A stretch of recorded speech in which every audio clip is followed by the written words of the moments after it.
तो अगर तंत्र इतना बड़ा है और तंत्र का शुरुआत इस सृष्टि से पहले हो गई थी, तो इसको करने के कुछ नियम होंगे। तो तंत्र के क्या नियम होते हैं जो उसको करने के लिए ध्यान भगवान शिव की जीवन शैली का आप अनुगमन करेंगे तो आप तंत्र को बड़ी आसानी से समझ जाएंगे। बिल्कुल। पहला चीज क्या है कि भगवान शिव ट्रांसपेरेंट, बिल्कुल कहते नहीं कर्पूर गौरम करुणा अवतारम संसार सारम भुजगेंद्र हारम सदा वसंतम हृदयाल विंदे भवम भवानी च सहितम नमामि। तो क्या है, कर्पूर गौरम, कपूर की तरह गोरे हैं। आप उनको कपूर के अलावा किसी और गोरे चीज से भी, भाई हंस की तरह, बगुले की तरह, किसी से भी उनकी तुलना कर सकते थे। बिल्कुल। लेकिन कपूर से ही क्यों की गई? उसका कारण यह है कि कपूर पारदर्शी है, ट्रांसपेरेंट है।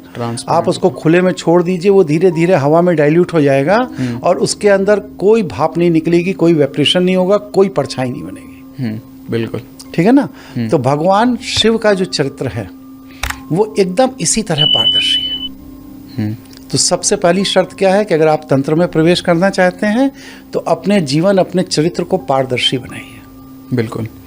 दूसरा क्या है, सहज बनाइए। अब देखिए, मैं इतना बड़ा ज्योतिषी हूँ, तंत्राचार्य हूँ, सब हूँ। आपने बहुतों के इंटरव्यू लिए होंगे। हाँ जी, बिल्कुल। देखिए, कहीं कोई अंगूठी नहीं कोई गले में माला नहीं है, कोई कंठी नहीं, कोई रुद्राक्ष नहीं, किस नहीं। तो ये सहजता है। आज तो ड्रेस कोड हो गई है ना। हाँ जी, बिल्कुल बिल्कुल। ज्योतिषियों की इधर पट्टा होना चाहिए, हाँ, बड़ी सी चोटी लटकती होनी चाहिए, ऐसे त्रिपुंड लगा हुआ होना चाहिए, वगैरह वगैरह, भभूत अभूत होनी चाहिए। लेकिन ये सब आडंबरी है।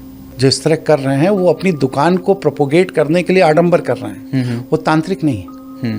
तांत्रिक जो होगा वो ट्रांसपेरेंट होगा और सहज होगा। ठीक है। तो तांत्रिक बनने की पहली शर्त है कि अपने चरित्र को ट्रांसपेरेंट और सहज बनाना पड़ेगा। अच्छा, तो अगर तंत्र इतना पावरफुल है तो इसकी कोई लिमिट है? देखिए, ईश्वर इस प्रकृति में जो भी कर सकता है, हाँ जी, वो एक तांत्रिक कर सकता है। मतलब ये बहुत बड़ी स्टेटमेंट है। बहुत बड़ा स्टेटमेंट है। हाँ जी। अब मैं बताऊं कैसे? हाँ जी, हाँ जी। अपराध को नियंत्रित करने की एक ही किताब है ना। कानून के दायरे में अपराध को नियंत्रित करने की एक ही किताब है। मैं अपराध करूं तो उसी किताब से गवर्न होऊंगा, आप अपराध करें तो उसी से गवर्न होंगे।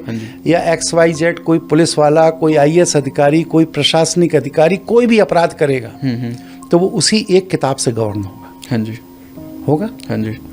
इसी तरह मनुष्य के लिए ईश्वर ने एक किताब बना दी। वो किताब का नाम क्या है? कार्य कारण की व्यवस्था। कार्य कारण की व्यवस्था। अब आप जो कार्य करेंगे उसका फल भोगना पड़ेगा। हाँ जी, बिल्कुल। आप ये नहीं कह के बच सकते कि मैं IAS अधिकारी हूँ, मैं नहीं भोगूंगा या मैं प्रधानमंत्री हूँ, मैं नहीं भोगूंगा। अगर आपने छल का प्रयोग किया है, किसी की संपत्ति हड़पी है, किसी को कष्ट दिया है, पीड़ा दी है, कुछ है, तो कार्य कारण की व्यवस्था में जब उसके भोग का समय आएगा, हाँ जी, तो आपको भोगना ही पड़ेगा।